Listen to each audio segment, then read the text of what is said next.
Thank you very much, all the panelists and moderator. This is Dr. Nishit Joshi, Ahmedabad Management Association PR committee member. First of all, let me take this opportunity to thank Sanjay Chakravarti sir for giving me this wonderful opportunity to chair the session, the next session. When we talk about brands generation to generation, we are essentially talking about transfer of values, trust, and vision. And when these transfers are nurtured carefully, they evolve into what we call a brand legacy. The upcoming session, Keeping Brand Legacy Alive, takes this thought forward by exploring how institutions, families, and organizations sustain relevance without losing their core identity. So our next session will be very enriching session. For that, I would like to invite, we have a guest panelist, Surendra Kaka, Mr. Surendra Patel, fondly known as Surendra Kaka, and we have a moderator, Mr. Shyam Parekh. So I would like to invite both the guests to be on dais. Let's give a big round of applause.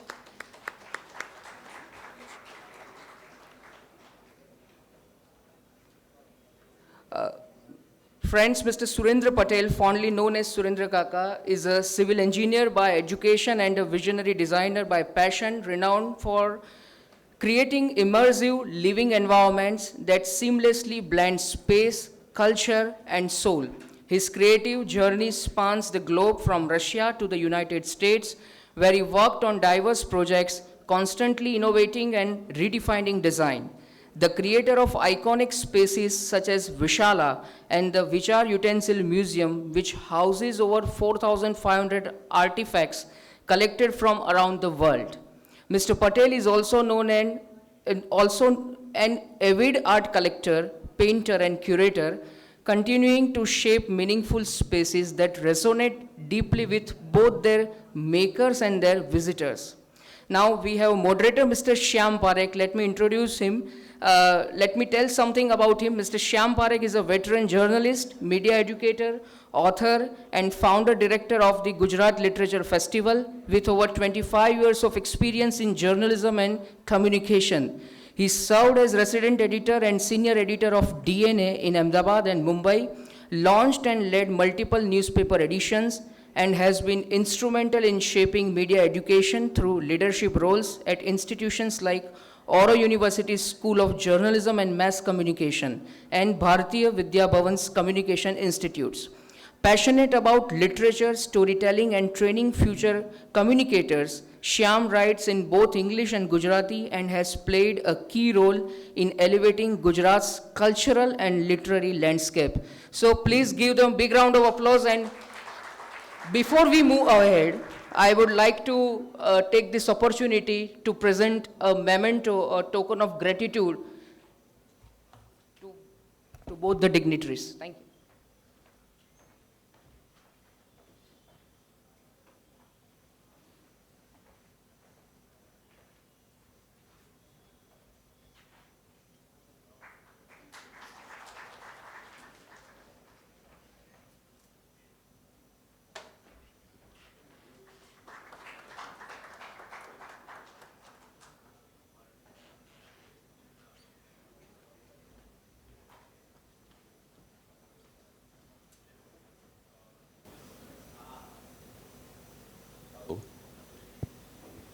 Am I audible?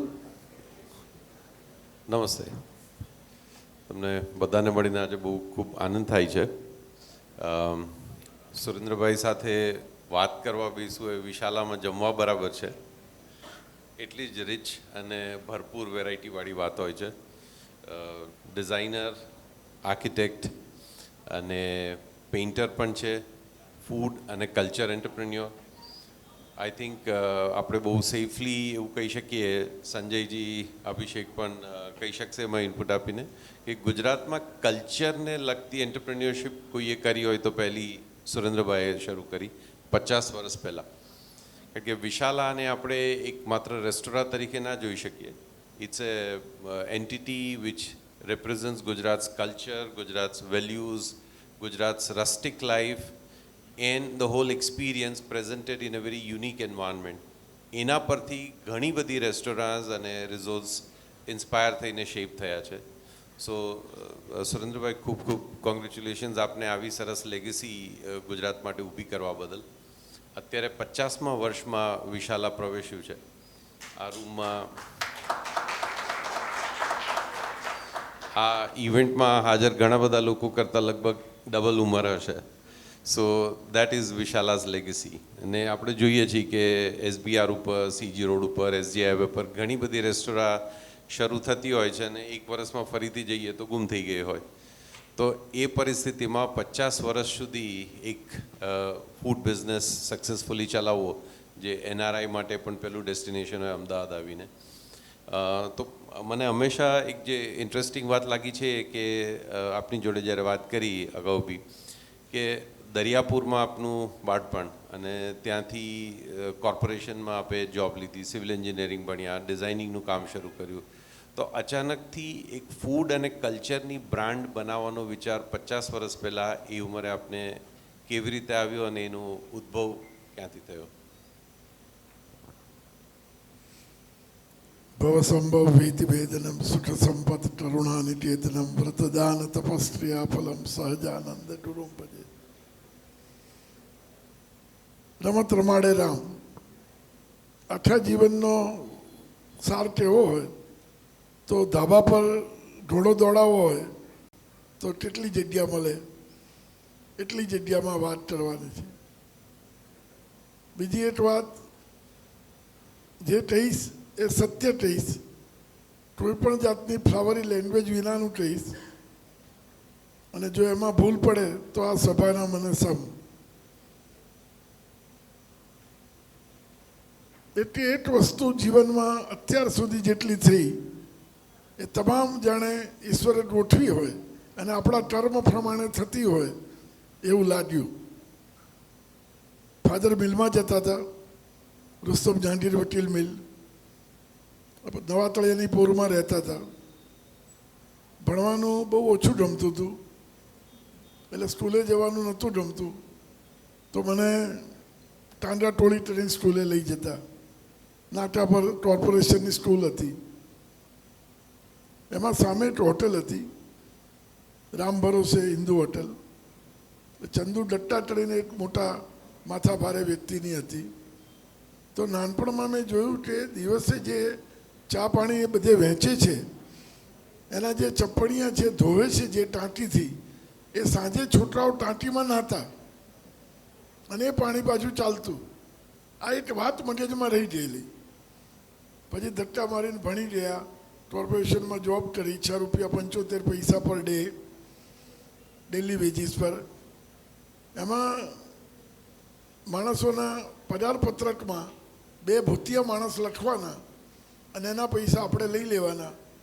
એની બદલીમાં જે મજૂર હોય એ અડધો દિવસ જ આવે, અડધો દિવસ બીજે જાય. એટલે આ વાત મેં ના કરી એટલે બહુ મોટો વિરોધ થયો. 1 વર્ષ પછી છોડી દીધી. આખી જિંદગી એમાંથી શરૂ થઈ. અને 2 ડૉક્ટરના ઇન્ટિરિયર કરેલા, સૂર્યપ્રસાદ મહેતા અને TB પરીખ સાહેબના. ત્યારે હું પૂછતો કે ભાઈ મોટી ઉંમર થશે ત્યારે આપણે એકદમ હાઈ ક્લાસ રહેવા માટે શું ના ખાઈએ ને શું કરીએ? તો એમને સલાહ આપેલી કે તેલ, ઘી, મરચું ને ખાંડ એ જેટલું ઓછું ખાઓ એટલા તમે ફ્રેશ રહો. એટલે જ્યારે વિશાલાનો વિચાર આવ્યો ત્યારે મેનુ રાખવા માટેનો પૂરો ટ્રાય કર્યો. બીજી વાત એવી બની, 3 મિત્રો મળ્યા અને મોડ્યુલ 9 નામની એક અમે કંપની કરી. બેઝિકલી હું ઇન્ટિરિયર કરું. ઇન્ટિરિયર મારો સબ્જેક્ટ ને હ્યુમન એન્વાયરમેન્ટ એ મારો સબ્જેક્ટ. એ બંને જણામાં એક પોતે રાઇટર હતા અને સાયકોલોજીના પ્રોફેસર હતા, એક ડિઝાઇનર હતા. તો જ્યારે થાકી જઈએ ત્યારે SG હાઈવે પર બેસવા જઈએ 1975માં. એટલે ત્યારે 2 બાજુ લ્યુટેલિસના ઝાડ અને સિંગલ રોડ, પવન બહુ આવે. એમાંથી વિચાર થયો કે આપણે એક આવી જગ્યા બનાવીએ. પછી આ જગ્યા ચાલશે કેવી રીતે? એટલે આપણે પાર્ટિસિપેશન કરીએ, બધાને બોલાવીએ અને જમાડીએ. તો જમાડવાની વાતમાં ડૉક્ટરની વાત રાખી કે તેલ, ઘી, મરચું ને ઓછું ખાંડ રહે એવું કર્યું. બીજે જમવા જઈએ ત્યારે જોયું કે શું જમવાથી આપણને મજા આવે છે. તો ચોખ્ખું હોય તો મજા આવે છે, તાજું હોય તો મજા આવે છે. તો આપણે એનો આગ્રહ રાખ્યો. એટલે ડીપ ફ્રીઝર ના લાયા. સવારની ચટણી બી સાંજે નહીં વાપરવાની, ગોબર ગેસમાં જાય. એમ થતાં થતાં આગળ ગાડી ચાલી. અને પછી તો એવું થયું કે નેચરલ કેટલું કરીએ, તો ભાઈ આપણે થાળી નથી લાવવી, પતરારા આપીએ, માટીના વાસણ બનાવીએ, માટીના ચડવા લાવીએ. માટીના ચડવા લાવ્યા તો કુંભાર લાવ્યા, એ બનાવ્યા કરે. પતરારા મધ્યપ્રદેશ અને સાઉથમાંથી મળે. અને રસોઈમાં શુદ્ધતા જેટલી થાય એટલી કરી. પછી અભ્યાસ કર્યો કે જે સ્ટાફ ગામડેથી આવે, રાજસ્થાનથી આવે, પીરસવામાં હોય, મજૂરીમાં હોય, એ લોકો પોતાના પૈસા જેટલા ઘેર અપાય એટલા આપે. અહીં બહુ કંજૂસીથી રહે. એટલે નાહવાનો સાબુ જુદો, ધોવાનો સાબુ જુદો, કપડાં જુદા, બધું આપણા તરફથી આપ્યું. બાલ દાઢી, નેલ કટિંગ આપણા તરફથી કરાયું. એટલે શુદ્ધતા રહી. પછી એનાથી નાનું થયું હોય શરીરમાં તો એ પૈસા ખર્ચે નહીં. એટલે વાસણામાં એક ડૉક્ટર રાખ્યા અને તમારી પાછળ રાખ્યા. ત્યાં જઈને ઊભા રહે એટલે એને તરત જ દવા મળી જાય અને પૈસા નહીં ખર્ચવાના. આવી ઝીણી ઝીણી વસ્તુના કારણે ધીમે ધીમે આનો પ્રચાર થયો. હવે વાત એવી થઈ કે હું તો ઇન્ટિરિયર ડિઝાઇનર હતો, રેસ્ટોરન્ટ કરવાની વાત આવી એટલે પૈસા જોઈએ. એટલે કેવી રીતે પૈસા લાવવા, એટલે મેં કહું આપણે કોઈ શેઠિયાના ભાગીદાર રાખીએ. એટલે શેઠિયા પાસે ગયો, 5-7 ઇન્ટિરિયર કરેલા મોટા શેઠિયાઓને મળ્યો કે આ કન્સેપ્ટ છે, બહુ સારો ચાલશે, મારો વિશ્વાસ છે, તમે 30,000 રૂપિયા રોકવો 50 વર્ષ પહેલાં, તો હું આ એક વસ્તુ આવી રેસ્ટોરન્ટ બનાવું. તો એમને કહ્યું કે ભાઈ તમે શું કરવાના છો? એટલે મેં કહું હું ફાનસ રાખીશ, લાઇટ ઓછું રાખીશ, નીચે બેસાડીશ, પતરારામાં આપીશ. તો કે આ ના ચાલે, રેસ્ટોરન્ટ છરી કાંટા વિના હોય જ નહીં, એ ચાલશે જ નહીં, આમાં નથી રોકવા. એ ચાલુ 3 વર્ષ જતા રહ્યા. પછી એક દાડો સંતો આવ્યા અને એમને મને હારપાન આપ્યા એક સેવા માંડી. એ દાડે એક સ્પાર્ક થઈ ગયો. વાઈફને કહ્યું કેટલા પૈસા પડ્યા છે? તો કે 2,500. 2,500 લઈને મોટરસાઇકલ હતી રાજદૂત, આ જગ્યાએ ગયો. જે જગ્યાએ અત્યારે વિશાલા એક્ઝેક્ટ છે એ ટોયાજીનું ખેતર હતું. એ ટોયાજીના ઓળખીતા એક બેંકના મેનેજર હતા. હવે શું થયું, કેમ હું વારંવાર ભગવાન કે કેમ બધું ઓટોમેટિક થયા જ કરે છે એમ કહું છું. એનું કારણ આવું છે કે સાયન્સમાં જવું હતું, બહુ માર્ક આવ્યા નહીં, એટલે પેટલાદ કોલેજ પેટલાદમાં ભણવા જવું પડ્યું. ત્યાં ગયો તો રૂમમાં રાતે સવારે બેઠો અને મેં મારા પલંગ પર પૂજા પાથરી. એટલે મારી બાજુમાં એક છોકરો આવેલો બોરસદનો, એ દંડી ડાળો બોલવા માંડ્યો. મેં કહ્યું ભાઈ આ મારી પૂજા થાય છે, તું કેમ ડાળો બોલે છે? તો કે આ મારી પૂજા છે. એટલે મેં પત્ર લખ્યો ઘેર કે ભાઈ હું અમદાવાદ આવી જાઉં છું, મારે અહીં નહીં રહેવાય, નવી નાની ઉંમર, મેં કહ્યું નહીં ફાવે. મારા ભાઈએ મને પત્ર લખ્યો કે ટીમ સાદિયામી દે પાતિયામી, ત્યાં તો મરી જાય ત્યાં તો ભણી ના આવે. અને મેં કહ્યું હવે આપણે અહીં રહેવું પડશે. એટલે મંદિરમાં રહ્યો, હરિમંદિરમાં પેટલાદમાં, ને ત્યાં ભાડે રહ્યો. રહેવા માટે જે ટ્રસ્ટીને મળ્યો એ વર્ષો પછી મને અમદાવાદમાં મળ્યા. મને કે તું એન્જિનિયર થયો છું, કંઈ જઈએ તો સોસાયટીની જગ્યા છે, મને આ જગ્યા બતાવી. મેં કહ્યું સાહેબ સોસાયટી નહીં પણ મારે આવો એક કન્સેપ્ટ બનાવવો છે. તો કે બનાવો, પણ મેં કહ્યું ભાડું 6 મહિના પછી આપીશ. ત્યાં કોઈ પૈસા રોકનાર તૈયાર થયું નહીં. એટલે ભાડું 6 મહિના પછી આપીશ. તો કે હા સારું, મારી જવાબદારી. ટોયાજીએ હા પાડી કે ભલે. અત્યારે પણ એ જગ્યા હજુ ભાડે જ છે અને બાજુની બધી જગ્યા લેવાઈ ગઈ. બહુ ઇન્ટરેસ્ટિંગ વાત છે. આખી તમે સ્ટોરી સારી રીતે કીધી. અને મારે એકચ્યુઅલી એ જ પૂછવું હતું કે 50 વર્ષ પહેલાં પ્રોફિટ એન્ડ લોસની સમજ, બિઝનેસની સમજ, બ્રાન્ડની સમજ લિમિટેડ હતી સોસાયટીમાં, અને તમે પણ હજી ઉગીને ઊભા થયેલા એક ડિઝાઇનર હતા. તો બિઝનેસ તરીકે એસ્ટાબ્લિશ કરવા માટે શું શું કરવું જોઈએ, બ્રાન્ડ તરીકે એસ્ટાબ્લિશ કરવા માટે શું શું કરવું જોઈએ, આ વિચાર તમને કેવી રીતે આવેલા, એનું તમે કેવી રીતે એને આગળ વધાર્યા? અને એક બીજો મુદ્દો કદાચ બધા અહીંયા રેઝોનેટ કરશે કે આપણે લોકો જમવા જઈએ તો બેઝિક એક્સપેક્ટેશન એ હોય છે કે રેસ્ટોરન્ટમાં ટેબલ ખુરશી હોવાના, બરાબર, ચમચીને કાંટા હોવાના, સરસ મજાના સાબુ હોવાનો હાથ ધોવા માટે. પણ જ્યારે વિશાલામાં જઈએ ત્યારે રાખથી હાથ ધોવાના, નીચે જમીન ઉપર બેસવાનું, અને છરી કાંટા જોઈતા હોય તો આપણે મંગાવીએ અને આપે, બાકી શક્ય નથી. એટલે બીજી બધી રેસ્ટોરન્ટમાં આપણને સરસ કલરવાળું ફૂડ બધાને ગમે, પનીર લાલ ને કેસરી ને પીળું ને બધું મળે ને જાત જાતનું, જે સિઝનમાં ન મળતી હોય એવી જ વસ્તુ મળે. તો એનાથી સાવ ઉલટું વિશાલામાં હોય છે કે જે દિવસની તાજી વસ્તુ હોય એ જ મળે. અચ્છા, આ એક રેસ્ટોરન્ટ હું બરાબર મને ખાતરી છે કે ત્યાં કોઈ ડીપ ફ્રીઝર નથી કે આગલા દિવસનું ખાવાનું પ્રિઝર્વ થયેલું નથી હોતું. એટલે જે રેસ્ટોરન્ટના પેરાડાઇમ છે એનાથી બિલકુલ ઉલટી રીતે તમે ચલાવી. તો આ કોન્સેપ્ટ પહેલેથી હતી કે ધીરે ધીરે ઇવોલ્વ થઈ કે શું? હું એન્જિનિયરિંગમાં ભણતો ત્યારે પંડિત સાહેબ હતા એક સર્વેયરના, એ એના લેક્ચરમાં પહેલાં ને પાછળ બંને વાર કહે કે કીપ યોર આઈઝ ઓપન અને યુ વિલ બી માસ્ટર. એ તમે જોયા કરો. એટલે મેં જોયેલું કામમાં આવ્યું કે આપણે રેસ્ટોરન્ટમાં જઈએ તો આપણે શું ઈચ્છીએ એ વસ્તુ આપણે આપીએ તો ચાલે. અને રેસ્ટોરન્ટમાં 1 કરોડનું ઇન્ટિરિયર હોય, ઇટાલિયન માર્બલ હોય, ચાઇનાથી ઝુમ્મર લગાવ્યા હોય, પણ ખાવામાં ભલીવાર ના હોય તો એ રેસ્ટોરન્ટ નહીં ચાલે. અને ઝૂંપડા જેવું હોય પણ ખાવાનું સરસ હોય તો બધા આવશે. કારણ કે બધા જે પૈસા આપે એનું વળતર એના મગજમાં જ્યારથી પૈસા ડેજવામાંથી કાઢે ત્યારથી જ હોય. એટલે એને વળતર એમ લાગે કે આટલા રૂપિયામાં જમાડે છે ને કેમ પોસાતું હશે, તો એ વારંવાર આવે. અને હું છેતરાઈ ગયો તો ફેરથી ના આવે. એટલે આવી બધી વાત રહી. અને બીજું, જ્યાં લાગણી હોય ત્યાં ગણતરી ના હોય.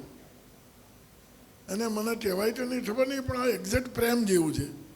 આમાં ગણતરી કરો ને એટલે એના માર્ક થોડા ઓછા થઈ જાય. એટલે એ ખબર ના રહી કે આને બ્રાન્ડ કહેવાય કે આ ધંધો કહેવાય. એટલે એ કહેતા પણ મારે શરમ ના આવવી જોઈએ.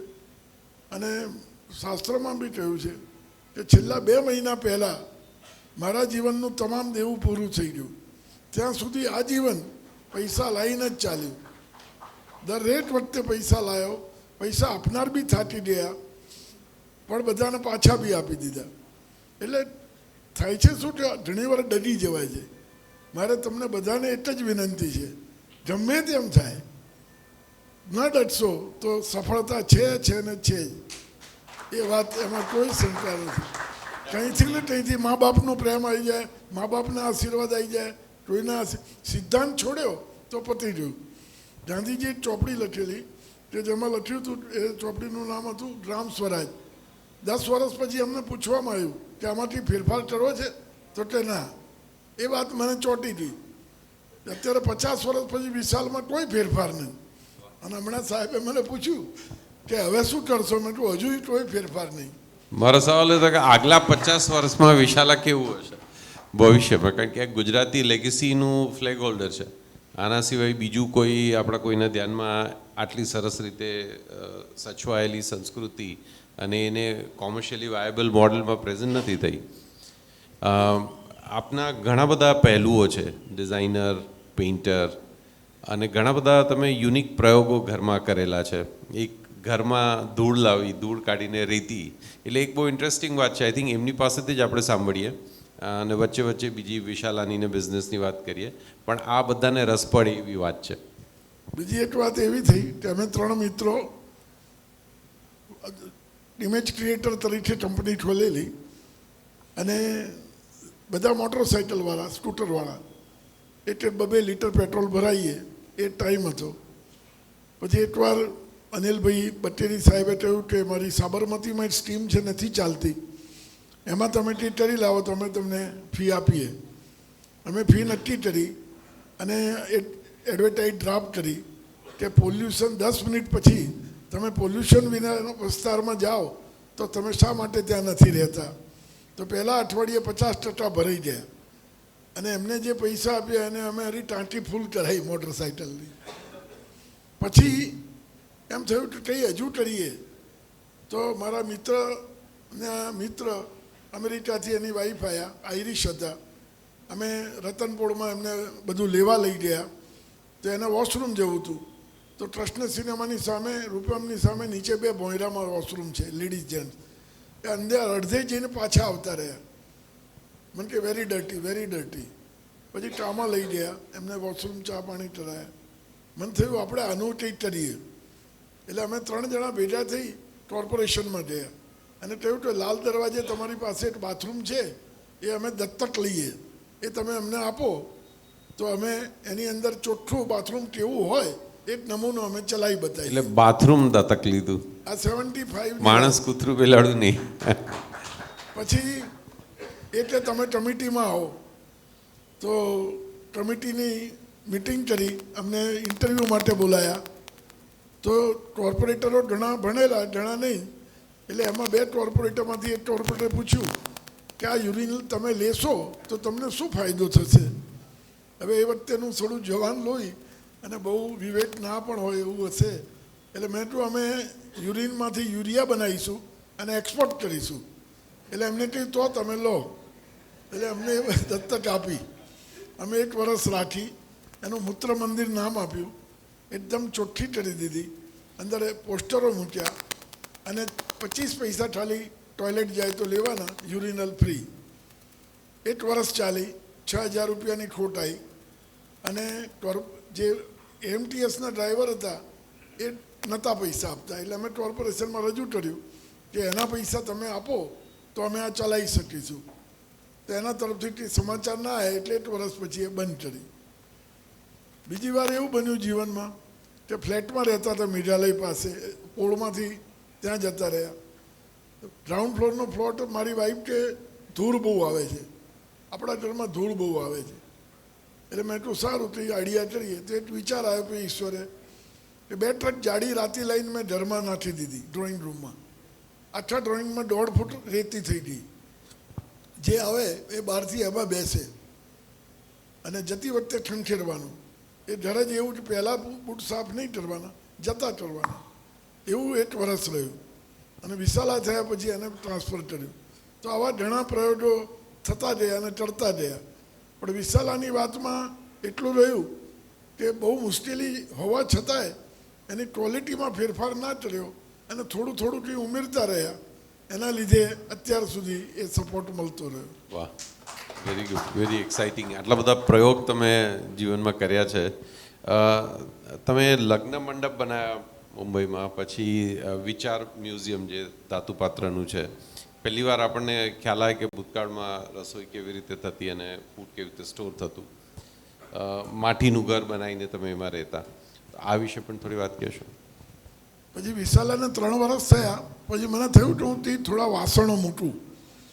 તો એ કેવું શિયોરમાં મળે ભાવનગર પાસે.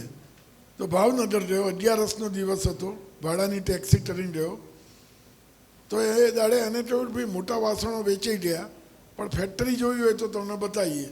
તો વાસણોની ફેક્ટરી બતાવવા લઈ ગયા. એ હું જોવા ગયો ત્યારે મને ખબર પડી કે નકશીવાળા લોટા એકદમ સાચા એના હથોડો મારીને ભઠ્ઠીમાં નાખતા હતા. મેં કહું આ તો લોટો તૂટેલો નથી. તો કે નહીં, અમારે ભંગારમાં આવે છે અને ઇન્ડસ્ટ્રીમાં ને એમાં કોપરને બ્રાસની વેલ્યુ છે, એટલે અમે પાટો બનાવીને વેચી દઈએ છીએ. મેં કહું પણ આ તો પછી મળશે નહીં, જોવા પણ નહીં મળે. તો તમારે લેવા હોય તો લઈ જાઓ, 30 રૂપિયા કિલો. મેં કોથળો ભરી દીધો અને મારા મનમાં નક્કી કર્યું કે આને આપણે બચાવવું. ભગવાન બાળક જન્મે પહેલાં દૂધની વ્યવસ્થા કરી દે છે, એવું મારા માટે ઈશ્વરે બધે કર્યા કર્યું. કોણ જાણે કેમ. કે ડૉક્ટર જ્યોતિન્દ્ર જૈન એવા દુનિયામાં 4 કે 5 માણસો છે જે પુરાતત્વવિદ છે. એ વિયેનામાં હતા. સારાભાઈ ફેમિલીએ એમને શ્રેયસ મ્યુઝિયમ બનાવવા માટે બોલાયા અને ઇન્ટિરિયર ડિસ્પ્લે માટે મને બોલાયો. એટલે મિત્ર બની ગયા. છેલ્લે ઇન્ડોલોજીમાં હતા. મેં આવીને એમને કોથળો બતાવ્યો કે સાહેબ આ કોથળો લઈ આવ્યો, મારે આને હાચવવા છે. કે બધા વાતો કરે છે પણ ભેગા નથી કરતા, તું કર. મારી પાસે 3 મહિનાની સ્કોલરશિપ છે ટાટાની, વોલ પેઇન્ટિંગ ઓફ ગુજરાતની, તો હું તને મદદ કરીશ. મેં કહ્યું પણ મ્યુઝિયોલોજી મારો સબ્જેક્ટ નથી, તો હું શીખવાડીશ. તો એમને મદદ કરી, જમીન લીધી અને વાસણો ભેગાને ચાલુ કરવા. વળી પાછી લાગણી આવી, ગણતરી જતી રહી. એટલે વેર એન્જલ ફિયર્સ ફૂલ્સ રસીસ, જ્યાં પરીઓ જતા ડરે ત્યાં મૂર્ખા ઘૂસી જાય, એમાં મારો નંબર આવી ગયો. એટલો બધો પૈસા વપરાઈ ગયા કે થોડા પૈસા બી મ્યુઝિયમ પૂરું થવા હતું ને થોડા પૈસા બી ના રહ્યા. અને ઇન્ડિયન વાઈફ એટલે તો ઇન્ડિયન વાઈફ. મેં વાઈફને કહ્યું કે આ દુનિયામાં 2 જાતના લોકો હોય છે, એક દારૂડિયો અને જુગારીઓ. પોતાની વાઈફના ઘરેણા પર હાથ નાખે. ત્રીજો હું આવ્યો, તમે મને ઘરેણા આપી દો, આપણે મ્યુઝિયમ પૂરું કરીએ. એમને બધા આપ્યા, ચાલુપુર બેંકમાં મૂક્યા, લોન લઈને મ્યુઝિયમ પૂરું કર્યું. વાહ, પછી ભગવાન કે ગુજરાતના વારસા માટે પછી ભગવાન કે અલ્યા આને બચાવવો પડશે. એટલે મને મનમાં એક ઈચ્છા થઈ કે હું તો એ મને કહ્યું કે તમે મુંબઈમાં હીરાના વેપારીના મંડપ કરો તો બહુ પૈસા એ લોકો આપે અને તમને મજા આવે. તો એક ભાઈ લાલ દંડાવાળી ધર્મશાળામાં અંબાજી રહેવા ગયા, હીરાના વેપારીના બનેવી. રાત્રે જગ્યા ના મળી તો એ ધર્મશાળામાં સૂતા. ધર્મશાળાવાળા ભાઈ મારા ભાઈબંધ, એને મને કહ્યું કે હીરાના વેપારી ઓળખીતા છે, એને મેળવી આપ્યા. તો મને કહ્યું મારા ત્યાં લગ્ન આવે છે, તમે મંડપ બનાવશો? મેં કહ્યું હા. તો હું લગ્ન ગયો. મને કહ્યું મંડપમાં શું કરશો? મેં કહ્યું હું આખું ગામડું બનાવીશ. જીડી સોમાણીમાં એટલે આખું ગામડું બનાવ્યું. એ જોઈને બીજું મળ્યું, ત્રીજું મળ્યું, એમ 10 કામ મળ્યા. એ 10 કામમાં જે પૈસા આવ્યા એ બધાને પાછા આપી દીધા. અચ્છા, એટલે હવે વાત અગત્યની છે કે શરીર છે ને એ અત્યારે આપણે કેટલું સરસ લાગે છે, પણ અંદર 5 પરવું, ટોયલેટ, બાથરૂમ, મજ્જા, લોહી બધું ભરેલું છે, પણ ચામડી ચડાઈ છે એટલે આપણને બેસ્ટ લાગે છે. એમ 20 વર્ષ સુધી વિશાલા કમાતી રહીને ચાલતી રહીને હું સરખું કરતો રહ્યો, 2 વાસણ ભેગો કરતો રહ્યો. 20 વર્ષ પછી મારી પાસે ઘણા કામ આવ્યા. એમાં સરકારને એક એવો માણસ જોઈતો હતો કે જે કોઈ ડ્રોઈંગ ના બનાવે, ડાયરેક્ટ કામ કરે. તો રશિયામાં ફેસ્ટિવલ ઓફ ઇન્ડિયા આવ્યો. તો રશિયામાં એ લોકો કહ્યું કે ભાઈ અમે અમારા પેલેસના ડ્રોઈંગ નહીં આપીએ, સિક્યોરિટી રીઝન, તમે તમારા માલ લાવો અને ત્યાં ડિસ્પ્લે કરો. એટલે એમાંથી ઈશ્વરને કરવું તો મારો નંબર લાગી ગયો. એ મેં તો હું જઈને ડાયરેક્ટ કરી શકીશ. તો 4 વાર રશિયા જવાનું થયું. તો રશિયામાંથી જે કંઈ મળ્યું એ રૂબલ મળ્યા. હવે આપણે ટી ટોટલર એટલે રૂબલમાંથી 4-5 વાસણ લાવ્યો. એમ ભેગું કરતાં કરતાં વાસણ પૂરું થઈ ગયું અને આગળ ગાડી ચાલી. વાહ! એટલે ગુજરાતનું કલ્ચર, જે સંસ્કૃતિ અને વારસો છે એનું જતન કરવા માટે પણ જે સ્ટ્રગલ કરવી પડે છે આપણે આ બધાએ સાંભળ્યું. મને એક જે રસ છે અને આઈ થિંક પછી આપણે ક્વેશ્ચન આન્સર્સ પણ લઈએ, પણ 1-2 સવાલ છે મારા છેલ્લા, કે વિશાલાની સક્સેસ તમારી દ્રષ્ટિએ શું છે? જો તમે એને ડીકોડ કરો અથવા તમારે સલાહ દેવી હોય યંગ એન્ટરપ્રિન્યોર્સ, અહીંયા ઘણા બધા છે અને ભવિષ્યમાં કોઈ રેસ્ટોરન્ટ બિઝનેસમાં કે કલ્ચર બિઝનેસમાં ઝંપલાવે તો એની બ્રાન્ડ કેવી રીતે ઊભી કરવી, એ બિઝનેસ કેવી રીતે સક્સેસફુલ બનાવવો, તમારા અનુભવ પરથી સજેશન શું આપશો તમે? સાદામાં સાદી વાત છે કે તમે કોઈ બી ધંધો કરો પહેલેથી ગણતરી શરૂ કરો કે આમાં મને શું મળશે. એના સાથે એનાથી 2 માત્રા આગળ જે ધંધો કરું છું એનાથી એ ધંધામાં મને પૈસા આપનાર વ્યક્તિને શું ફાયદો થશે એ જો વિચારો તો એની અંદર બહુ ફેર પડી જાય છે.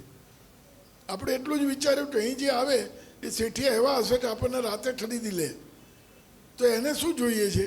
તો એ પેટ ભરવા નથી આવતા, એના સ્વાદ માટે આવે છે, એની સગવડ માટે આવે છે, એની દ્રષ્ટિથી જોશે કે આ શુદ્ધ છે તો ફેરથી લાવશે, આવેલા મહેમાનને મજા આવશે તો ફેરથી લાવશે. તો એને મજા શેમાં આવે છે? બીજું, સવારે ઉઠીએ ત્યારથી પ્લાસ્ટિક આપણા જીવનમાં જોડાઈ ગયું કે બ્રશથી માંડીને છેટ સુધી.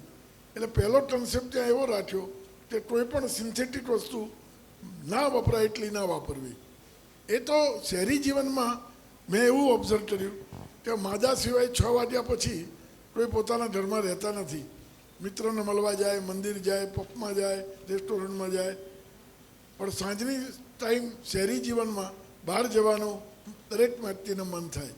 તો આપણે એવું કરીએ કે કોઈ પણ જાતની દવા કે ડ્રિંક કે કશું લીધા વિના એને કીટ આવવી જોઈએ.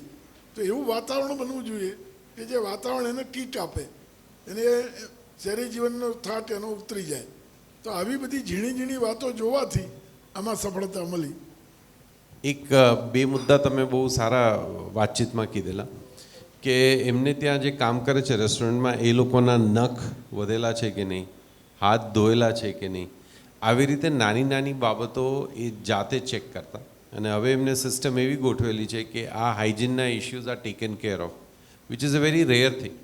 કે as a journalist we have done food reviews અને કોઈ રેસ્ટોરન્ટમાં આપણે જઈએ લખવા માટે કે રિપોર્ટિંગ માટે, ભૂલથી પણ જો કિચનમાં ગયા હોય તો what we have seen I can't even describe. અને ક્યારેક લખવું પણ પડે કે આવું છે કિચન, અને પછી જે ઝઘડા શરૂ થાય, કેસ કરે કે તમે અમને એક્સપોઝ કરો છો કે મલાઈન કરો છો, but they are horrible places. So how he has institutionalized this hygiene and cleanliness, I think, is a very important part. તમે એના વિશે થોડું કહેશો તો? એટલે વાત તો એ જ છે કે આપણે પ્રોડક્ટ જે આપણો નફો છે એ બાય પ્રોડક્ટ સમજવો પડે.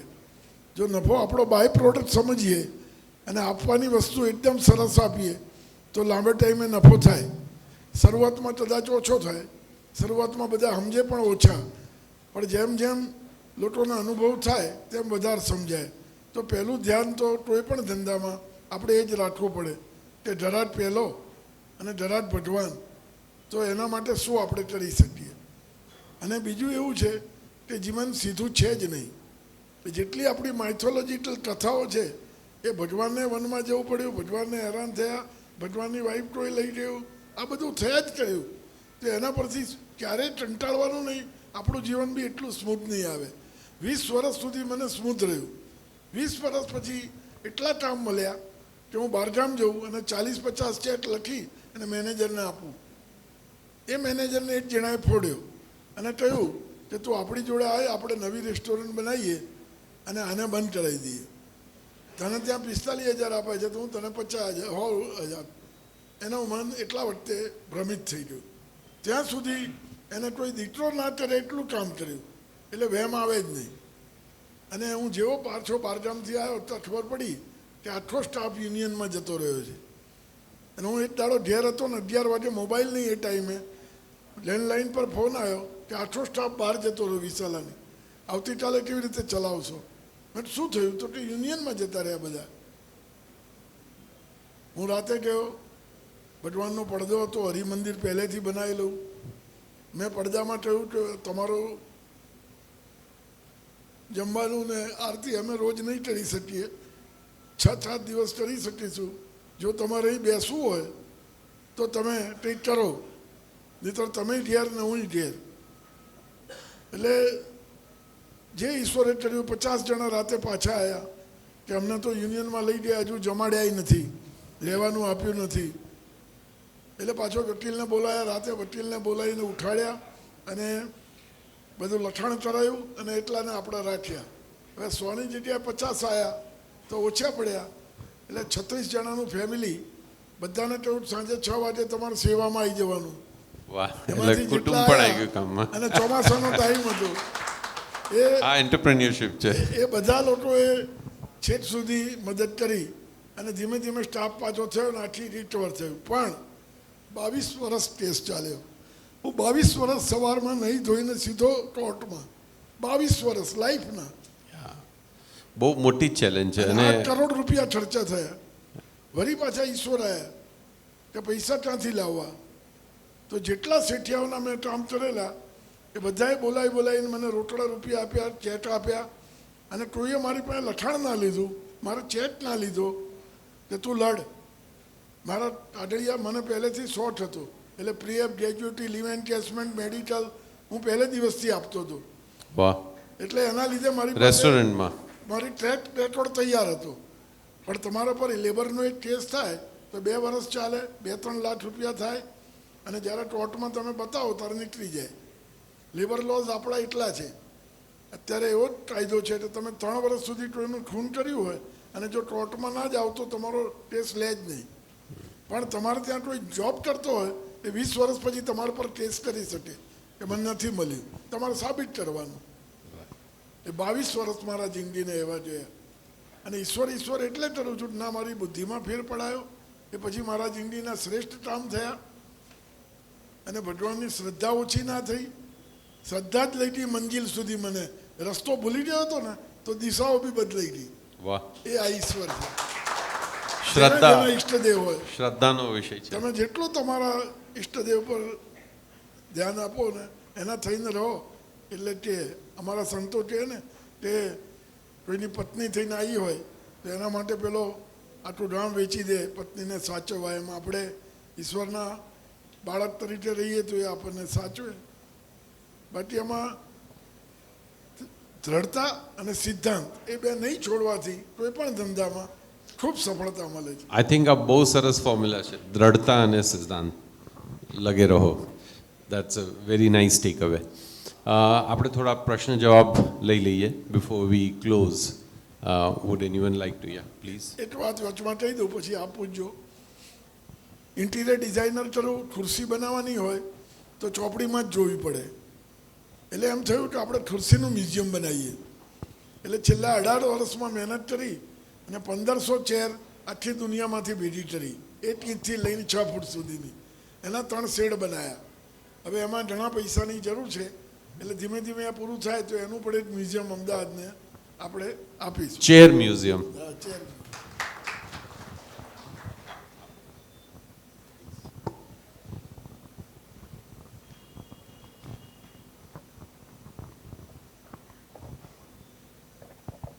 હલો સર, ક્વેશ્ચન પહેલાં એટલું કહીશ કે જો અમિતાભ બચ્ચન, સચિન તેંડુલકર, નરેન્દ્ર મોદી જોવા હોય તો એક તમારે ત્યાં જોવા મળે અને એક ચંદ્રવિલાસમાં છે. લગભગ આવું અમદાવાદમાં બીજે ક્યાંય આવા ફોટાઓ ના જોવા મળે. અચ્છા સર, મારા 2 ક્વેશ્ચન છે. પહેલું તો કે તમે જ્યારે બ્રાન્ચ તમારી સક્સેસ થઈ પછી તમારી પાસે બહુ ઓફર આવી હશે કે મારી પાસે જગ્યા પડી છે, તમે અહીંયા બ્રાન્ચીસ કરો, અથવા હું તમને આટલું પે કરું, મને ફ્રેન્ચાઇઝ તમારી આપો. તો એ ન થવાનું તમારું કોઈ મતલબ શું એવું રીઝન હતું કે ફ્રેન્ચાઇઝ અને કોઈ બ્રાન્ચીસ તમે ન ખોલી? કારણ કે ડિમાન્ડ તો તમારી બહુ જ આવી હશે. અને બીજો એક ક્વેશ્ચન હતો કે ફૂડ સૌથી વધારે કોમ્પિટિશન જો અત્યારે હોય તો ફૂડમાં છે, કોઈ પણ પ્રોડક્ટમાં. તો અને ફૂડમાં જ એવું છે કે નવી નવી વેરાયટી રોજ આવતી રહે છે. તો અત્યારે જે માર્કેટમાં જે નવી નવી વાનગી, નવી નવી જે મળે છે, તો એમાં તમને એક કોન્ફિડન્સ તમે કેવી રીતે ક્રિએટ કર્યો કે ના, મારે બદલાવવું નથી, મારે કોઈ નવું આમાં લાવવું નથી, મારે મારામાં જ આ જ મને છેક સુધી લાવ્યું છે અને છેક સુધી લઈ જશે. તો આ કોન્ફિડન્સ કેવી રીતે ક્રિએટ કરવો? કારણ કે દરેકને 6 મહિના થાય એટલે એમ થાય કે હું કંઈક નવું લાવું. અને આપણે નોકિયાનું એક્ઝામ્પલ આપતા હોઈએ છીએ કે નોકિયા બદલાયું નહીં એટલે માર્કેટમાંથી જતું રહ્યું. તો તમને ન બદલાવાનો કોન્ફિડન્સ જે હતો એ કેવી રીતે તમે લાવ્યા? તો આ 2 ક્વેશ્ચન હતા. પહેલો સવાલ એમને, આ તમે ફરીથી પહેલો પાર્ટ રિપીટ કરશો તમે? અહીં છે ને એક માહિતી એમનું- એવી રીતનું છે, તમારી વાત અમને ઓછી સમજાય. હા, હું સમઅપ કરી દઉં કે એમનું બેઝિક સવાલ જે હું સમજ્યો છે એ છે કે ફ્રેન્ચાઇઝી મોડલમાં બીજી રેસ્ટોરન્ટ એક્સપાન્ડ કરતી હોય તો તમને કોઈ ઓફર કરી કે અમારી પાસે જમીન છે અને તમે કરો, અને આવી ઓફર આવી હોય ને તમે ન કરી હોય તો એનું કારણ? હા, Am I એ correct? બહુ સાચી વાત. છેલ્લા અઠવાડિયા પહેલાં પણ એક ઓફર આવી, આખી દુનિયામાંથી ઓફર આવી, અમેરિકાથી, લંડનથી, કલકત્તા, મદ્રાસ, દિલ્હી. પણ એમાં એક વાત મારા મગજમાં આવી અને ચાણક્યએ લખેલી કે વ્યાપ વધે એટલે સ્થળ ઘટે. તમે જેટલું પહોળું કરો એટલે ક્વોલિટી ડાઉન થાય. હવે આ વિશાલાની વાત એવી છે કે દેશી ખાવાનું, એનો એવો જ ટેસ્ટ, એ તમે બહારગામ કંટ્રોલ કેવી રીતે કરી શકો એ મોટી ચિંતા રહેતી હતી, અથવા ડર રહેતો હતો. એ ડરના હિસાબે કોઈ વાત નથી કરી. એ દરમિયાન અમદાવાદમાં એક બહુ સારા ડિઝાઇનર છે, સુબ્રતો ભૌમિક, એને મને કહ્યું કે બ્રાન્ચ કરતા નહીં કોઈ દાડો. મેં કેમ? તો કે સીડી કરીને એક શર્ટ આવે છે મુંબઈમાં, જે એકદમ બ્રાન્ડેડ શર્ટ કહેવાય, એક જ દુકાન આખા વર્લ્ડમાં, જેને આવવું હોય ત્યાં આવીને લઈ જાય. એમ તમારે ત્યાં જેને આવવું હોય આવે, પણ આપણે બીજી નહીં કરવાની. આ 2 કારણથી નથી કરી. બીજો સવાલ? આઈ થિંક આ ડિબેટેબલ છે ઇશ્યુ, પણ વિશાલાની વધારે બ્રાન્ચ હોત તો વધારે લોકોને ખૂબ આનંદ થાત. બાર બધે ક્વોલિટી ના જળવાય ગુજરાતી તો વળી પાછું ડાઉન થઈ હા, જાય. એ- કારણ કે આમાં મશીન બેડ ચાલતું નથી, ડીપ ફ્રીઝર નથી. અત્યારે મોટી મોટી પરદેશની બ્રાન્ડ આવી, એનો માલ પણ ત્યાંથી આવે. અને અમદાવાદમાં ઢોસાવાળી જેની બ્રાન્ડો થઈ ગઈ, એનું એક જ કિચન, Right. ત્યાંથી દાળ આવે. હા હવે આપણે અહીંથી દાળ લંડન મોકલીએ તો શું દશા થાય? હા એટલે એ નહીં કરાય. બરાબર એના છે. લીધે ફ્રેશ વસ્તુ હોય અને ડીપ ફ્રીઝર ના હોય તો. વાત એવું હતું કે મનમાં સમજાઈ ગયું કે આપણે પૈસાદાર થવાના જ નથી, અને પૈસાદાર થવાની આપણી લાઈન નથી. ઓકે, એટલે આપણે આનંદની લાઈનમાં રહેવું, એટલે So I- ક્યારેય નહીં થઈ શકે. આઈ થિંક થોડા એન્ટરપ્રેન્યોરશિપ એક્સપર્ટ અને વિશાલા- બ્રાન્ડ એક્સપર્ટ આમાં કહી શકે, કોમેન્ટ આપી શકે. બીજું વિશાલા કરી ત્યારે એક વિચાર આવેલો, એ રોજના હું 4 જણાને કહું છું, અને આપ સર્વને હું હાથ જોડીને વિનંતી કરું છું કે આજથી રોજના 5 વ્યક્તિને કહેજો. એ શું કે 21 વર્ષનો છોકરો હોય, ભણેલો હોય કે નાનો પણ કુંવારો હોય, બાળક આવવાનું હોય કે બાળક આવ્યું હોય, એ આપણા માટે બોર્ડર પર જાય એ ફેમિલીને નક્કી નથી કે પાછો આવશે કે નહીં, અને એનામાંથી ટેક્સ કપાય અને આપણને એર કન્ડિશનમાં બેસીને ટેક્સ ભરવામાં જોર આવે. રાઈટ. આ વાત હું એટલે કહી શકું છું કે 50 વર્ષમાં વિશાલામાં બિલ વિના ધંધો કર્યો નથી. વાહ, વેરી ગુડ. એક પણ વસ્તુ મ્યુઝિયમની બી એટલી એક વસ્તુ, વાસણ બી એટલી એક વસ્તુ 18% ટેક્સ ભરીને, પણ બધા મારી પાસે બિલ. એનો આનંદ એ છે કે મને મળતા બી ક્ષોભ નહીં થાય કે મેં દેશ વિરુદ્ધ કંઈ કર્યું નહીં. બીજી વાત, હું મંદિરોમાં 2 લાખ રૂપિયા બોલીને ત્યાં મારો વટ નથી મારી શકતો, કારણ કે એવા એક્સ્ટ્રા પૈસા છે જ નહીં. અત્યારે પણ રોજના 2000 20,000નો ચેક લખાય સેલ્ફનો, એ લઈને બધું ખરીદવા જાય અને એમાંથી જ આવવાનું. એક પણ સાંજે જેટલો વટરો આવે બધો ભરાઈ દેવાનો બેંકમાં. અદ્ભુત. આના લીધે આ પૈસા સાચી ઓછા દેશભક્તિ છે. આપણે દેશપ્રેમની વાત કરીએ, એ તિરંગો લઈને ગાડીમાં રાખીએ, પણ ધીસ ઇઝ ઇન પ્રેક્ટિસ કે બધો જ ટેક્સ ભરવો અને કશું જ ખોટું ના કરવું. અને હવે તો આપણે 5% કરી દીધું. કોઈ પણ હોટલવાળી વ્યક્તિએ ટેક્સ ચોરી કરાય જ નહીં. બરાબર. 5% 12 હતા એના 5 થઈ ગયા. આઈ થિંક એક બ્રાન્ડ અને બિઝનેસની સક્સેસમાં ઇટ્સ વેરી એસેન્શિયલ કે ઓનેસ્ટલી બિઝનેસ કરે. પ્લીઝ. સાહેબ, આપની એકદમ સરળ ભાષામાં તમે ઘણું સમજાવ્યું, ઘણું એટલે ઘણું સમજાવ્યું. અને આપને 50 વર્ષથી ઓળખું છું. તમારે સુરેન્દ્ર ટીડીપો કરી અને માણેક ચોકમાં દુકાન હતી, એની બાજુમાં મારે પણ દુકાન હતી, પણ તમને ચામાંથી પછી આ બાજુ વિચાર આવ્યો અને તમે એમાં બહુ ભવ્ય સફળતા રાખી. આજની તારીખમાં બી સુરેન્દ્ર ટીડીપો માણેક ચોકમાં ચાલે છે એવું મારું માનવું છે. તો તમે બંને સારી રીતે ચલાવી શકો છો, તો ચાને વધુ કેમ ના આપ્યો અને આ બાજુ આવ્યા તમે એમ? એટલે એમાં નાની સ્ટોરી છે.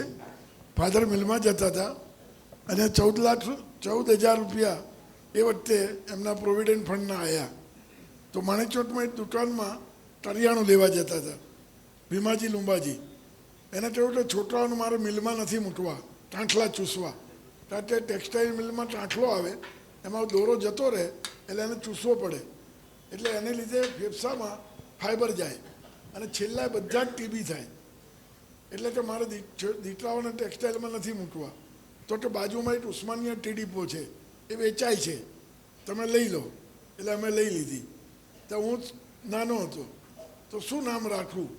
એટલે જેમ જવાહર પાન હાઉસ આવે છે એમ વધીને મારું નામ લગાવી દીધું, સુરેન્દ્ર ટીડીપો.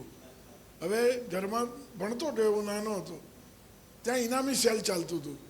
એટલે તમે 1 કિલો ચા લો તો 1 પવાલું મળે, 2 કિલો લો તો 1 ડોઝ મળે. પછી મારા મોટા ભાઈએ અભ્યાસ કર્યો કે આમાં આવું સસ્તું કેવી રીતે આપી શકાય. તો કલકત્તામાં એવા મોટા કારખાના હતા કે આખા ઇન્ડિયામાંથી વપરાયેલી ચાના ટૂચા લઈ જાય, એને ધોવે, કલર કરે, એસન્સ નાખે અને ચા તરીકે વેચે. એટલે અડધા ભાવમાં ચા મળે, એટલે તમે ઇનામ આપી શકો. એટલે સૌથી ઇનામ અમે સૌથી પહેલે બંધ કરી દીધું. એ જે બંધ કર્યું એ બાકીના મારા જીવનમાં જેટલું થયું એમાં એક વસ્તુ કામમાં આવી કે ભલે ધંધો ઓછો થઈ જાય પણ આપણે ક્વોલિટીમાં ફેરફાર ના કરવો. એટલે પછી મોટા ભાઈના ભાગમાં એ દુકાન ગઈ અને પછી ભાઈ ધામમાં ગયા અને દીકરાઓ અત્યારે પરદેશ ગયા, એટલે અત્યારે નથી, પણ એ રીતે થયેલી ત્યાંથી. બીજું કોઈ? We can take one last question I assume.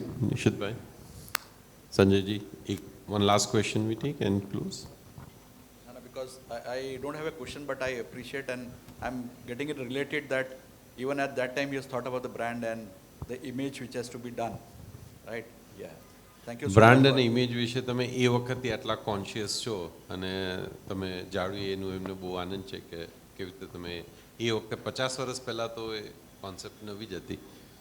સો એટલે એ કેવી રીતે આવ્યો એ તો ખબર નથી સાહેબ, પણ એટલું મનમાં હતું કે આપણે જો શુદ્ધતાથી આપીશું અને મનની શુદ્ધતા હશે તો ચાલશે. પણ બ્રાન્ડ જેવો શબ્દ મારા મનમાં નહોતો. જ્યારે હીરાના વેપારીના લગ્ન મંડપ કહેવાય ત્યારે ઇવેન્ટ જેવો શબ્દ નહોતો. પણ હું અભ્યાસ કરતો, રાજસ્થાનથી ચોપડી લઈ, એ લોકોના ઘરેણાં, કપડાં, આખું એન્વાયરમેન્ટ એવી રીતે સ્ટડી કરીને બનાવેલું. એટલે જેમ આપણે ધ્યાન હોય કે હું એટલી તરી રહ્યો છું એવું નહોતું, પણ જે ફ્લો ચાલ્યો એમાં આપણે તરતા ગયા, લોટ મળતા ગયા અને કામ થતું ગયું. હેરાનગતિ भी आई ना सारू भी आयु. और सर एक बहुत अच्छी चीज़ थी वो जो आपका लालटेन वाला जो इमेज है वो आपका जो आइडेंटिटी था. આમાં આ ઇમેજ એ સાહેબ આપણી પેલી ઇંગ્લિશ કહેવત હા. Necessary is mother of invention. Yeah, yeah, yeah. 2,500 શરૂ કર્યું તો લાઇટ ક્યાંથી લાવું, ટેબલના પૈસા નહીં, હા. એટલે થોડા વાંસ લેવા ગયો તો બાજુમાં ટારખાનું હતું, ઝાડ કાપવાનું, ઝાડના પીસ બનાવવાનું. મને આ થયું કે આ 3 ઇંચનું જાડું પાટિયું બનાવી દઉં, એટલે 4-5 પાટિયા ટપાયા અને એ મૂટ્યા. અચ્છા, એડવર્ટાઇઝના પૈસા નહીં. 27 માર્ચ 78 દિવસ આવ્યો. સાંજે ઘરાક કેવી રીતે આવશે? 2.5 કિલોમીટરમાં બધે ખેતર, બીજેથી લાઇટ જ ના દેખાય આજુબાજુ કોઈ બી. એટલે 5 ભાઈબંધને ફોન કર્યા કે ભાઈ તમે આજે ઘરાક તરીકે આવો અને પછી આખી જિંદગી તમે મહેમાન. એ 5 જણા જે આવ્યા અને જે પૈસા આપ્યા એનું બીજે દાડે શાકભાજી લાયા. એમાં દેના બેંકવાળા એક મેનેજર આવ્યા સરખેજથી બપોરે ચા પીવા, અને એ કે બહુ સરસ છે, મજા આવી ગઈ. આ કોણે બનાવ્યું? તો હું ત્યાં હતો એટલે મને મેળવ્યો. તો કે 5,000 રૂપિયા સુધી મારી કેપેસિટી છે લોન આપવાની. અરે મેં તું આપો ને સાહેબ, એટલે એમને આપી. એ થતાં 25,000 થયા. એટલે સાહેબ આવીને મને કે એટલે મારી નોટરી જશે ભાઈ, 25,000 થઈ ગયા, તું પાછા આપી દે. અને વરસાદને ચોમાસું આવ્યું, પહેલો મહિનો, 1 મહિનાનો પગાર ચડી ગયો. 6 જણા જ હતા. પછી નટુભાઈ નોબલ્સ મારી જોડે ભણતા, એની જોડે ગયો. મેં કહ્યું મારી વાઈફ, મારા છોકરા સિવાય તું મારા આખી જિંદગીની ગુલામી લખાઈ દે, પણ મને 1 લાખ રૂપિયા આપ, નીતરા બંધ થઈ જશે. પણ એમ કે હું શેમાં આપું? મેં તો હું કંઈ જાણતો નથી, મારે આના માટે જ જોઈએ, તું આપ, નીતર બંધ થઈ જશે. એ મને વિજય બેંકમાં લઈ ગયો, એના એમડી જોડે ઓળખાણ કરી. એ મેનેજર જોવા આવ્યા તો કે 2 ખાટલા 4 છાપરા છે, ભાડાની જગ્યા, અમે પૈસા કેવી રીતે આપીએ? મેં કહ્યું સાહેબ હું કંઈ જાણતો નથી, તમે આપશો તો આ રહેશે. પેલા એ જવાબદારી લીધીને પૈસા આપ્યા અને ટર્નિંગ પોઈન્ટ આવ્યો. પછી એક નાની વાત કહી દઉં,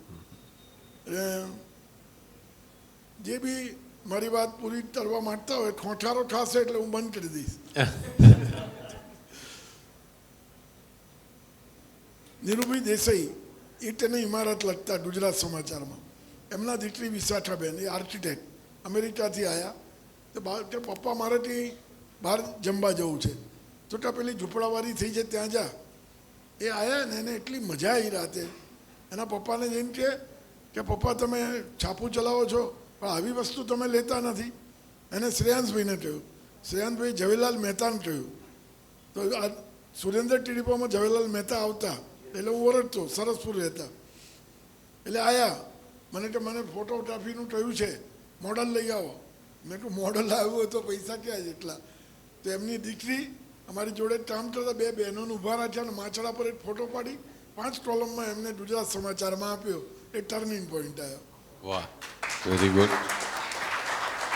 જર્નલિઝમ વર્ક્સ. પૂનામાં એક મ્યુઝિયમમાં રાજા કેલકર કરીને હતા, ટીચર હતા, અને એને એમ થયું કે બધું જૂનું ભેગું કરું. એને કિર્લોસ્કરને કહ્યું કે તું વસ્તુ લાવીશ, 2 લાવીશ, એક મારી ને એક તારી, અને તારા પૈસા બહુ છે તો થોડા આમાં આપ. કિર્લોસ્કરે ફંડ નક્કી કર્યું, દાદા લઈ આવ્યા. એનું કિર્લોસ્કરનું પોતાનું રાજા કેલકર મ્યુઝિયમ છે પૂના. આપ જ્યારે જાઓ ત્યારે જોજો, જોવા જેવું. એમનો મારા પર સમાચાર આવ્યા કે એમને અમદાવાદ આવવું છે ને માટીના વાસણો લેવા છે. 5 દાડા મારા ઘેર રહ્યા અને હું એમને બધે લઈ જઈને અપાયું. પછી એક દાડો હું પૂના ગયો તો મ્યુઝિયમમાં પહેલાં એક બેનનો ફોટો અને ઇન્દિરા ગાંધી એને હાર પહેરાવે એવો ફોટો મૂકેલો. મેં કહું દાદા મારી બાને હાર ના પહેરાવે?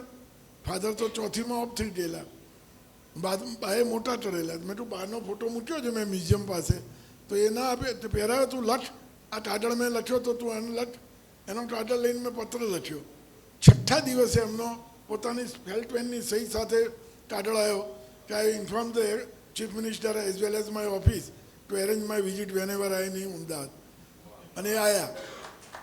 એટલે આવું બધું થયા જ કર્યું. આપણી જિંદગીમાં એ થતું જશે, તમે ઓબ્ઝર્વ કરો.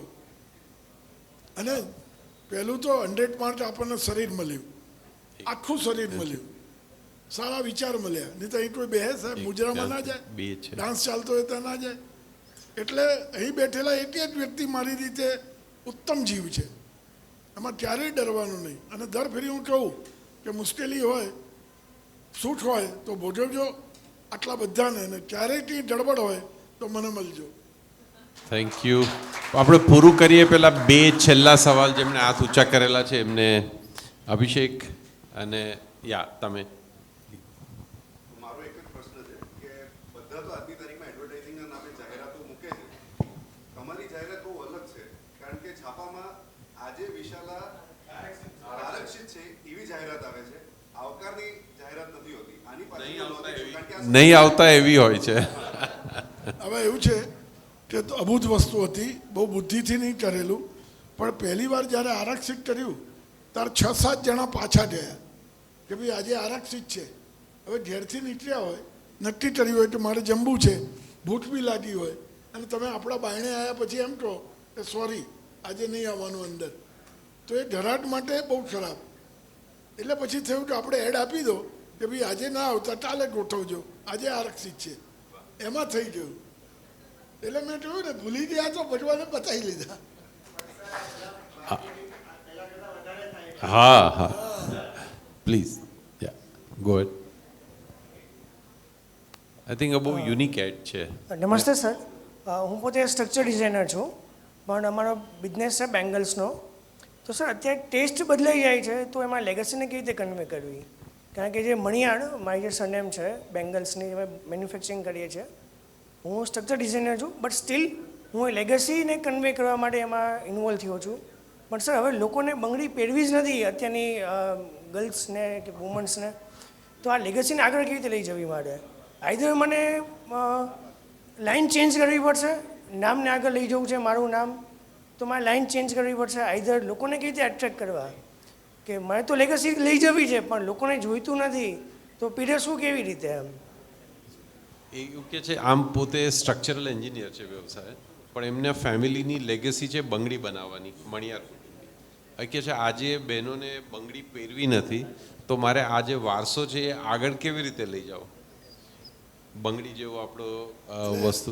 એમાં તમે સમય કાઢીને આવજો, આપણે વાતો કરીશું અને બંગડી બધા પહેરતા થઈ જાય એવું કરી દઈશું. વાહ વાહ વાહ.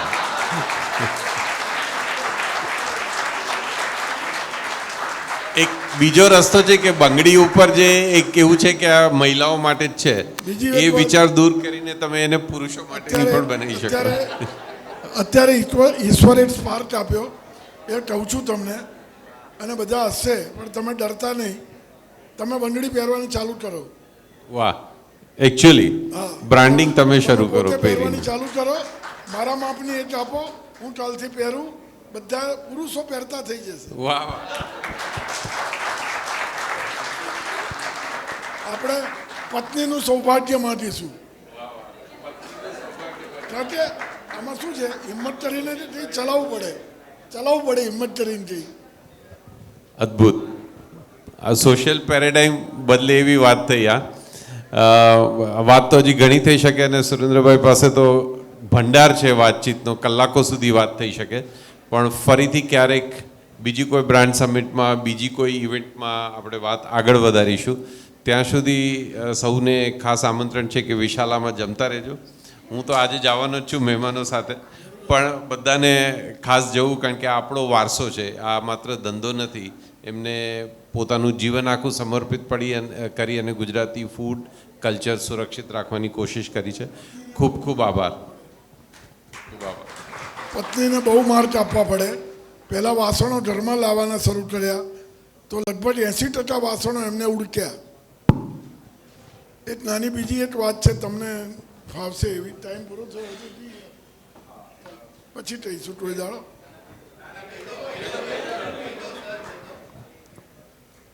અમે 3 જણા મોડ્યુલ લાઈન ચલાવતા હતા, અને રેલવે પાસે ઓરિયન્ટ ક્લબ જૂની એ નવું બિલ્ડિંગ થયું, એનું ઉદ્ઘાટન હતું. એટલે અમારી પાસે ઓફર આવી કે તમે આમાં કંઈક કરી આપો કે જેથી આમ આખા અમદાવાદમાં ખબર પડે કે બિલ્ડિંગનું ઉદ્ઘાટન થયું. કે વિશ્વનાથન સાહેબ આપણા ગવર્નર હતા, એ ઓપનિંગ કરવાના હતા. એટલે અમને વિચાર આવ્યો કે 5 ફૂટની એક મીણબત્તી બનાવીએ, અને એ મીણબત્તી સળગાવે, અને જ્યારે ઓગળી જાય એના સજેશન જેટલા અમદાવાદમાંથી મળે એમાં જેનું સાચું પડે નજીક એને આપણે ઇનામ આપવું, એવી છાપામાં એડ આપી. અને મીણબત્તી બનાવવાનું કામ મારા પર આવ્યું. મેં કોઈ દાડો બનાવેલી નહીં, ને ચેલેન્જ લઈ લીધી. આવું થાય છે ધંધામાં, એટલે તે આ વાત કહું છું ખાસ. પછી મેં તો કેવી રીતે થાય, મીણ આવ્યું, એ લોકોના ઇન્ડસ્ટ્રીમાંથી મીણ આપ્યું, મીણ અમે ઓઢાળ્યું, મીણ ઓઢાળી અને નળો લાવ્યો ઘરમાં, નળાની અંદર નીચે પાટલો મૂક્યો, પાટલો મૂકીને દોરી બાંધી અને મીણ રેડ્યું, તો જેવું ગરમ રીણ મેળ્યું એ બહાર નીકળી ગયું. પછી શું કરવું, સેલોફેનની ટેપ મારી, એ નીકળી ગઈ. એમ કરતાં સવારે 4 વાગે પેલા 2 પાર્ટનરો તો 2 વાગે જતા રહ્યા કે ભાઈ નહીં થાય, આપણે ના પાડજો. સવાર સુધીમાં મીણબત્તી થઈ અને એમને ઉદ્ઘાટન કરી દીધું. 1.5 મહિના પછી વિજિલન્સ બ્રાન્ચનો મારા પર ફોન આવ્યો કે તમે આવીને મળી જાઓ, તમે મીણમાં ગોટાળો કર્યો છે. હવે ઝવેરલાલે એનો ફોટો મૂકેલો, 45 કિલો મીણ લખેલું. એટલે મને કે 45 કિલો મીણ લાયા ક્યાંથી તમે? મેં તો ભાઈ એનો ઓરિયન્ટ ક્લબવાળાએ આપેલું. તો કે ના ચાલે, તમે ગુનો કર્યો છે. ભાઈ મેં તો હું તો શિયામિયા થઈ ગયો, હે ભગવાન મને આમાંથી બહાર કાઢો. એક વિચાર આપ્યો, મેં તો સાહેબ આ 45 નહીં 4.5 4.5 કિલો જ હતું. એ ટાઈપ ફૂટ ટપટું મૂકવાનું રહી ગયું, એ તમીઝ થઈ ગયા. પછી મને કહે તો 4.5 ક્યાંથી લાયા? તો મેં તો બધી અનાજની દુકાનોમાંથી મીણબત્તીઓ ઉઘરાઈ એને ઓગાળીને એમાંથી બનાવ્યું. એટલે આવું આયા જ કરે. પણ ઈશ્વરનો સ્વાદની વાત તમે કરી, એ રોજ 2 ટાઈમ ભગવાનને થાળ થાય અને એ થાળ દરેક તપેલામાં પધરાવવાનો અને પછી ગણપતાજીનું નામ દઈને આપવાનું, એ પહેલાં મને ના મળે એવો નિયમ કરેલો. એટલે સ્વાદની જવાબદારી એમની આવી ગઈ. હજુ કહું છું, જેટલી જવાબદારી એને આપશો ને એટલા તમે ફ્રી. આ અનુભવ. જય. થેન્ક યુ સુરેન્દ્ર કાકા. વાતો અખૂટ છે અને સમયની મર્યાદા છે. વન્સ અગેન એક વખત જોરદાર તાળીઓ એમના માટે. અને જે મોડરેટર છે શ્યામ પારેખજી, એમને પણ ખૂબ ખૂબ આભાર કે બહુ સરસ રીતે આખું સંચાલન કર્યું. અંતમાં મંચસ્થથી લંચસ્થ તરફ જવાનો સમય થઈ ગયો છે, પણ અંતમાં સુરેન્દ્ર કાકાની વાતોનું એક જીસ્ટ આપી દઉં એક શાયરીથી કે મંजिलें उन्हीं को मिलती है जिनके सपनों में जान होती है, मंजिलें उन्हीं को मिलती है जिनके सपनों में जान होती है, सिर्फ पंख होने से कुछ नहीं होता, हौसलों से उड़ान होती है. Thank you.